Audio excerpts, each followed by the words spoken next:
This is a quiet crowd.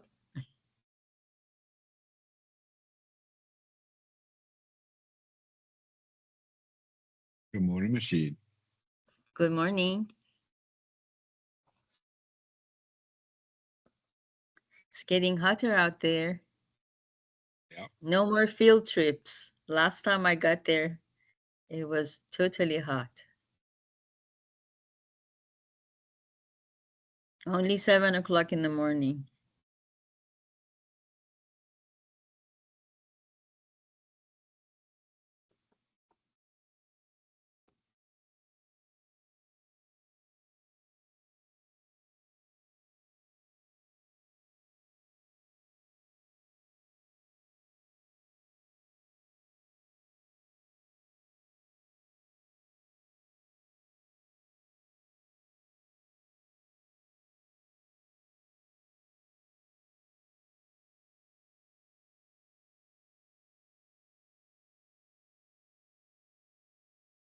How are we doing?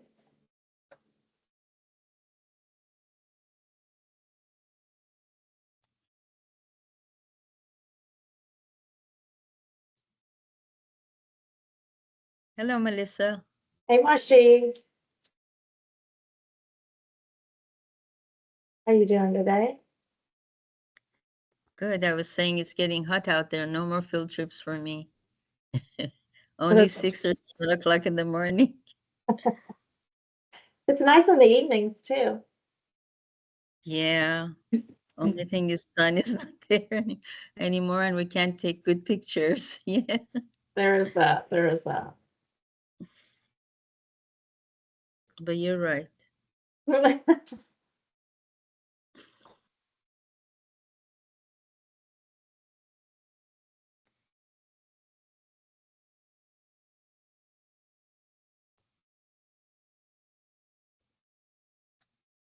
Good morning, everybody. Hey, Melissa, Jim Reiser. Did you get the information you needed? I know you were trying to get a hold of me about that event coming up in September.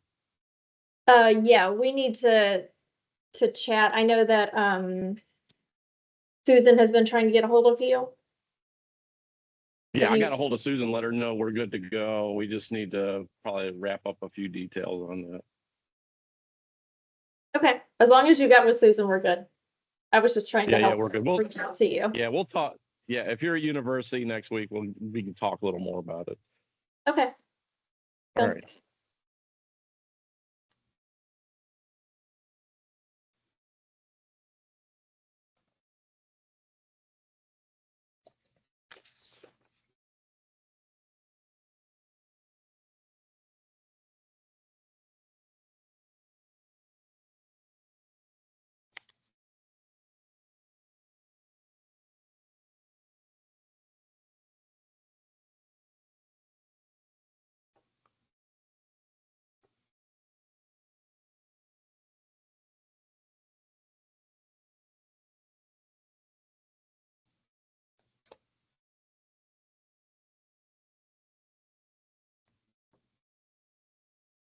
Melissa, for the 11 o'clock meeting, are we gonna log off of this one and then log on to the next one?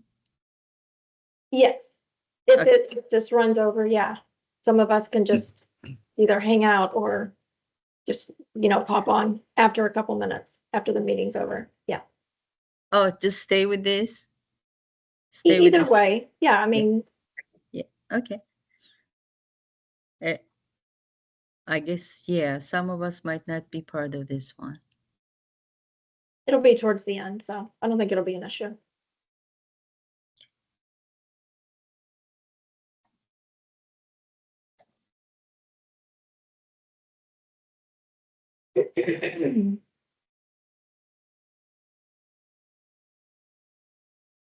All right, Mark, it is 10:02. Want to get rolling? Yep, we can get started if you want to start with the intros. Sure thing. So hey, everybody, I am Melissa Shepherd with JMT, one of the District 7 safety consultants. Just to let everybody know the meeting is being recorded, and if you are not speaking, please mute your mics.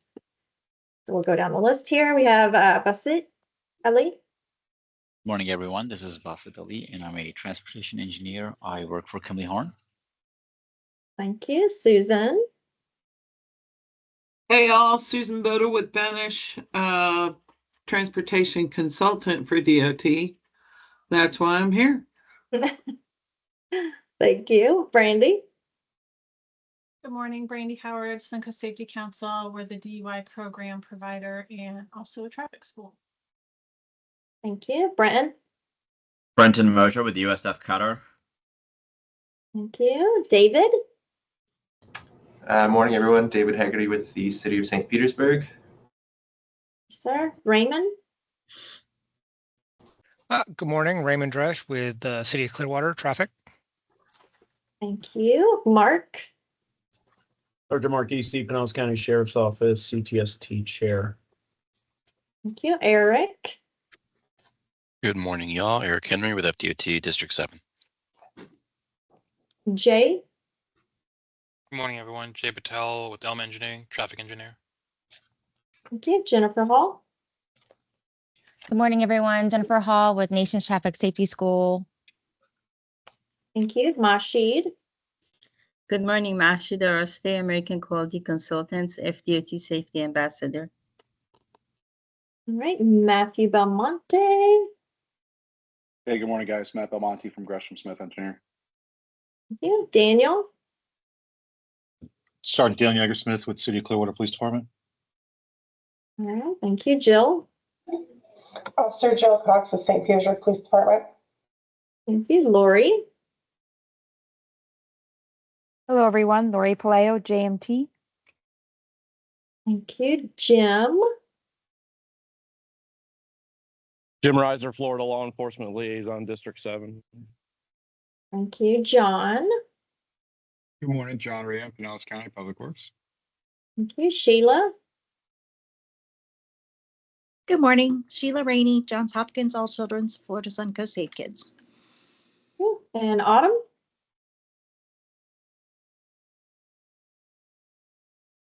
All right, Autumn is on. No camera or mic, so she is with the Pinellas County Schools. All right, so if I did not call your name, please feel free to introduce yourself to the group.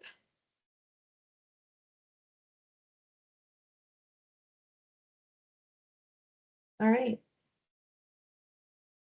All right, thank you, Melissa. We'll start out with the approval of July minutes. I know Melissa sent that out, so someone will give the first approval and then someone to second it, please.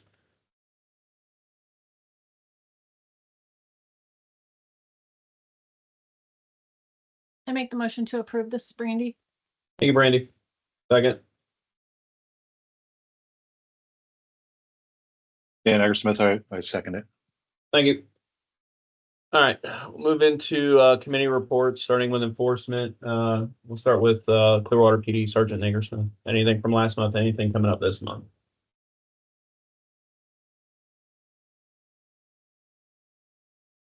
Coming up this month, we have a couple details back to school, as well as we have a big detail going on with FHP. Last month, we did a detail that we had some road racers coming into the city.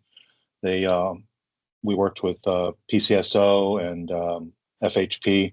They all met up at the target like they said they were going to do. They realized the law enforcement presence, and they very promptly left the area after we introduced ourselves to them. So we solved that problem and had no issues with them as doing any street takeovers like they were going to do. Other than that, we're still doing, we're just in the process of starting the HVE contract and the grant. That should start here shortly. And we're still actively working the ELE program as well. Thank you, Dan. St. Pete, Officer Cox, you have anything? Nothing new right now. Okay. Is there anybody else? That's the only two I saw for law enforcement. All right, so for Pinellas County, we had the multi-agency Wolf Pack on July 12th, which was the day after our in-person meeting. And the results of that were a total of 21 criminal charges with 12 DUIs.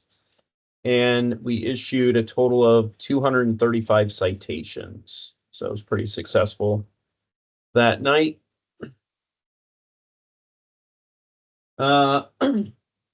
Myself and a couple of folks from Pinellas County were at the press conference for the Operation Southern Slowdown in Tampa. And for the law enforcement agencies, the reporting is open. I'm sure Jim will talk about it later, but for the stats for that. I actually just got back last week teaching DUI instructor in Orlando. And we also held the Medical Foundations class this past week up in Dunedin. Our vice chair, Blaine Loring, he's not on the line today because he's in Arizona for a traffic reconstruction course. This month coming up, actually later on today, I'll be driving down to Fort Myers for the MAT Awards and training. I'll be held tomorrow and Saturday, so the 2nd and the 3rd. IPTM is hosting its Energy Methods class at our sheriff's office from August 12th to August 16th.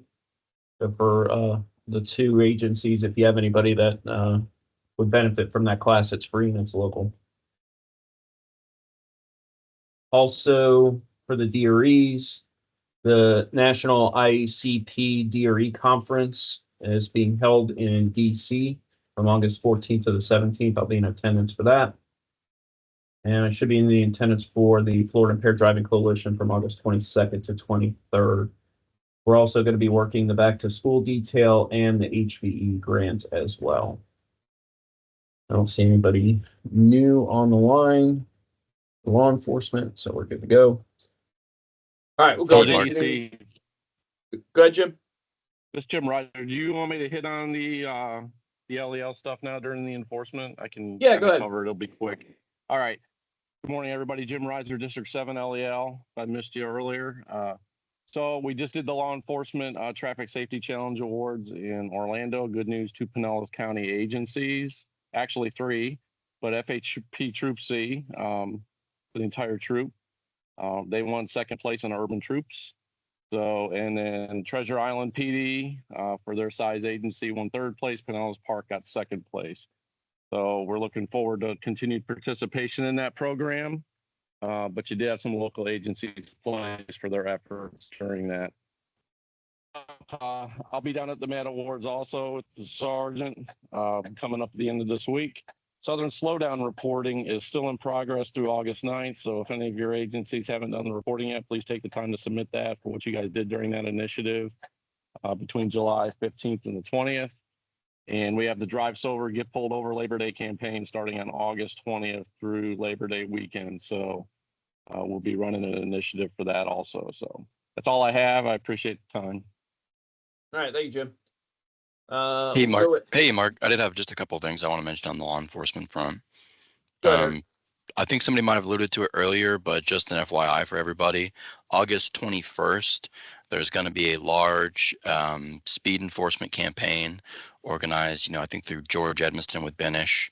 That's going to go from US 19 in Pinellas all the way up through Hernando and Citrus, right up to Levy County. So huge, I think 12 plus agencies involved, multi-jurisdictional enforcement campaign going on there. And then the other thing I wanted to say real quick was just that thank you everyone who voted for the best cruiser contest. FHP did win 2 years in a row. So glad to see that come back to Florida again. Thanks, y'all.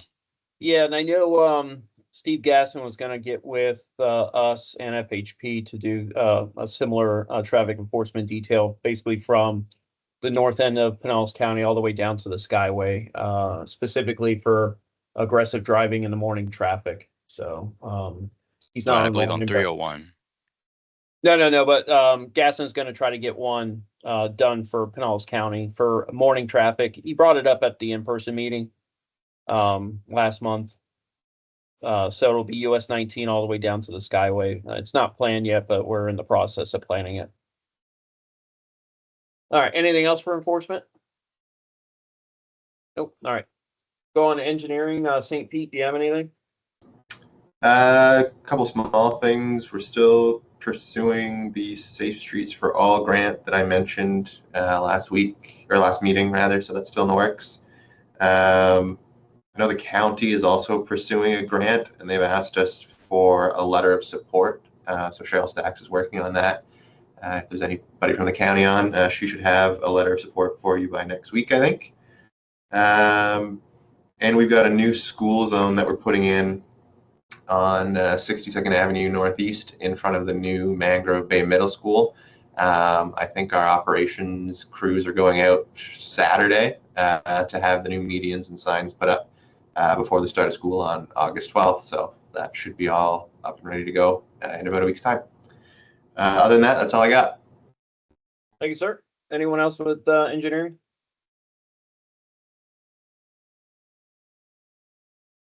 I don't think I have anything to mention on our side, but I don't see Valerie or anyone from Ford Pinellas on. So I just wanted to shout out, there should have been an e-blast sent out about this, but they're currently looking for local agencies to apply for a couple of grant opportunities. They have one through their local agency grant program, or a couple through that, and then one through their transportation alternatives funding program. So I'll drop a couple details about that in the chat. If anyone wants to take a look at that, if you think it might apply to you or your agency. Perfect. Thank you, Eric. All right. Brenton, you have anything for bike ped? Hey, Mark, I got something. This is MF Duran with DOT. Go ahead. Hey, no, I just want to mention on the engineering side, the 4th Street in St. Petersburg has 9 new crosswalks, mid-block pedestrian signals. There will be some outreach going on, and I know Brandon was going to talk about on that probably. But just want to make sure, I just want to let everybody know those 9 crosswalks, they look like regular signals, but they do have they operate in with a flashing operation. So they have a steady red, and after a few, I think it's seconds, it starts flashing red, which is similar to the ones that are on Park Boulevard. Those pedestrian hyper beacon, similar operation. But I just want to let everybody know those crosswalks are active now. So if you're ever around that area, check them out.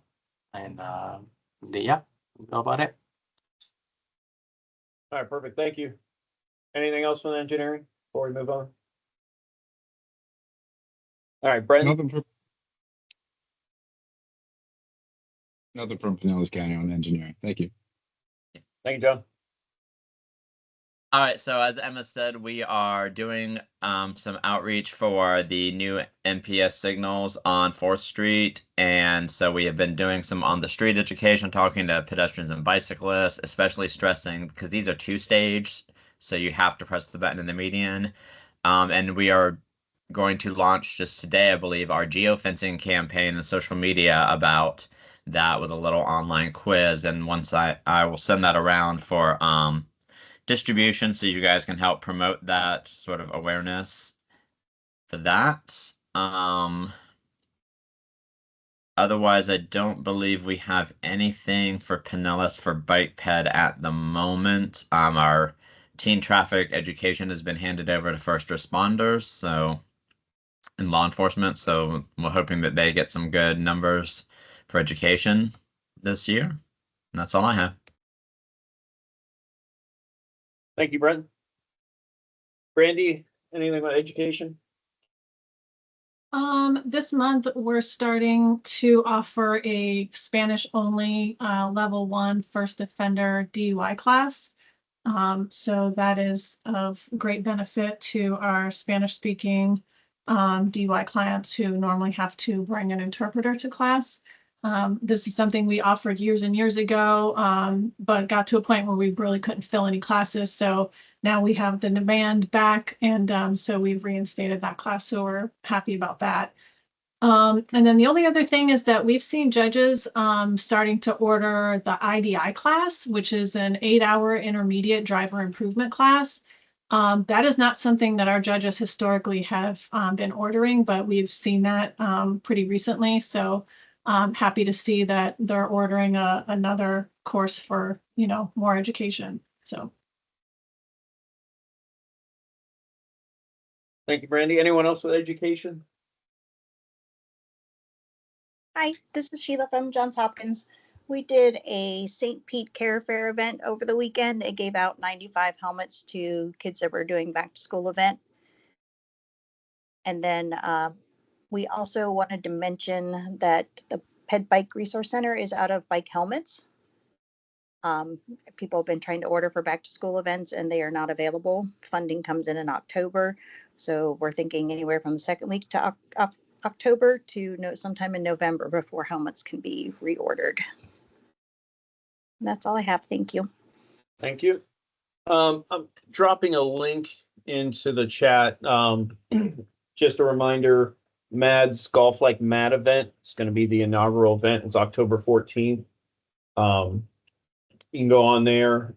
If you want to participate, you can go ahead and fill all that out. But if you want to pass that around to other people, we're trying to get that out there. If you need some banners and stuff that you want to place around your workplace, just let me know and I'll get with Larry Coggins and we can get those sent over to you. All right. Anybody else have anything for committee reports before we move on to old business?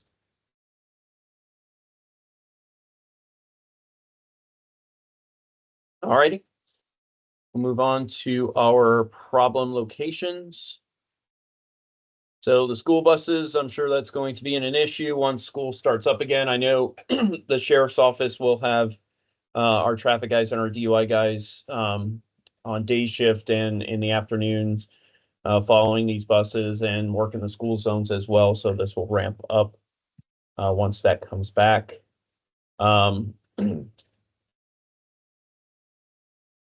I thought we were going to take this one off since this is done. I know I talked to Gaston the other day. They actually, I think he got with either the city and they're going to put that extra sign up at the light. So we can get rid of this light at Tarpon Mall. And then we have the Starkey Road, which we're just waiting for them to get completed. But does anybody have any locations that we need to add on here that they've seen issues with?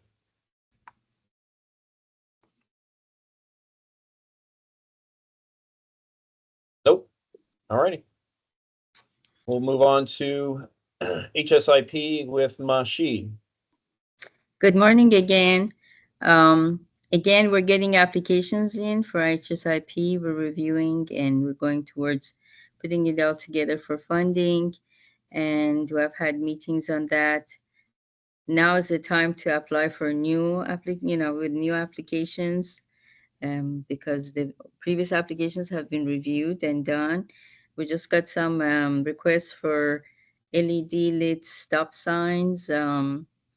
Just remember, there is a requirement of making the 4 CTST meetings, at least, attending 4 CTST meetings and also presentation to CTST. If you have any questions, if I can help you in any way, let me know. If you're not sure, just send me an email before you submit the application. That always works very well. That's about HSIP. I just wanted to, again, quickly talk about the local agencies with trails on Florida Greenways and Trail System, that they can apply for $200,000 per application, and the application period is open August 1st to 31st. You can ask for a lot of equipment, mowers, blowers, wayfinding signs, information kiosks, and some other equipment or resources that you might ask, and it might be approved. And that's it. Thank you. Thank you, Machine. All right, move on to the fatal map and high crash intersection. So as you can see the map here, so as this was sent to me on the 24th of last month. So at this point in the year, we're at 60 total crashes with a total of 62 fatals. This time last year, we're at 58 crashes with a total of 61 fatals. So unfortunately, not really good numbers, but hopefully we can keep that down with education, enforcement. Anyone have any questions about the map? Any issues with any of the crash reporting, getting information or anything like that?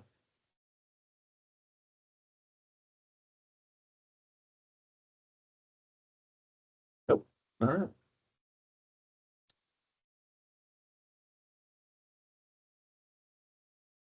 Hey, Mark, just a quick question on the crash reporting. Is there a particular trend that you see? Is it a lot of behavior? Is there any geometric issues or any guidance that could potentially be enhanced or anything to help with some of in those locations where we've seen some of those crashes? So yeah, looking at some of those locations, and being a supervisor of traffic crash homicide unit, a lot of it's going to be driver error, whether it be due to impairment, which unfortunately a lot of them are, or aggressive driving is the other one. The other ones are probably going to be contributed to unintended driving. Either they're not paying attention on their cell phone, staring at their infotainment system, whatever the case may be. So there's like small issues that all combine into one. Okay, yeah, typical what we're seeing in other counties as well. It's a lot of the behavior issues, distracted driving, impaired driving, aggressive driving. So just like you're saying, education and enforcement, definitely. It's yeah, and every year FDOT puts out their yearly stats for the state, and then they can break it down to counties, and then based on how law enforcement checks certain boxes on the state crash report, those can get isolated, and then they can isolate it to a certain area. So if we do get a bunch of distracted driving, let's say at Park Boulevard and Seminole, or 4th Street and whatever, then we can go out and do enforcement details in those specific areas. yeah. All right. Thank you. Yep. Anybody else have anything? Anything for new business? So Other than getting ready for the mega meeting coming up September 12th, everybody remember? Yep, I was just going to bring that up. So Sorry. Next month's going to be the CTST mega meeting. I believe it's in Tampa again, somewhere in Tampa. And then in October, we'll be virtual, probably virtual in November, and I'd like to do an in-person one. And if Jim's still on the line, I'll see if we can get Jim so we can all, I know some of us already have known and met Jim, but try to get him to come in and introduce himself. And hopefully by then he'll have some materials for us, because I know a bunch of the agencies are waiting for that the new traffic quick reference guidebooks. So.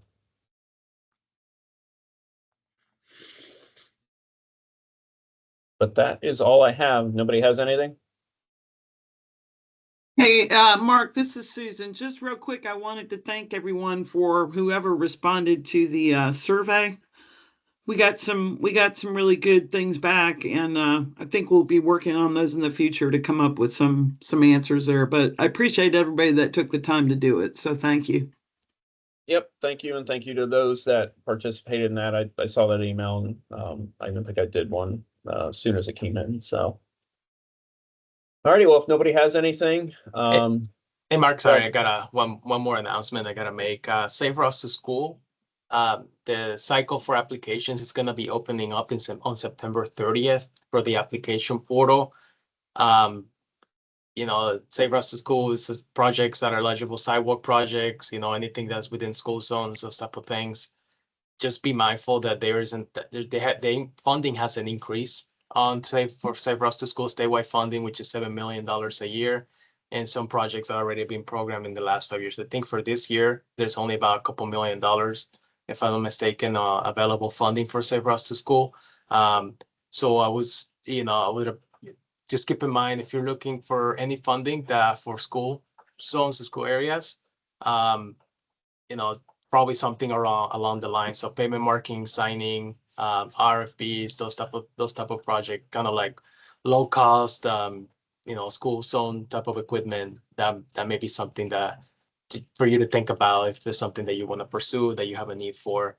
So the application opens on September 30th and closes on January 31st. all right, perfect. Thank you. Does anybody else have anything before we conclude? All right. For those that will be attending the mega meeting, I will see you September 12th. And for everyone else, have a great weekend. Thank you. Thanks, everybody. Take care. Thank you. Bye. Take care.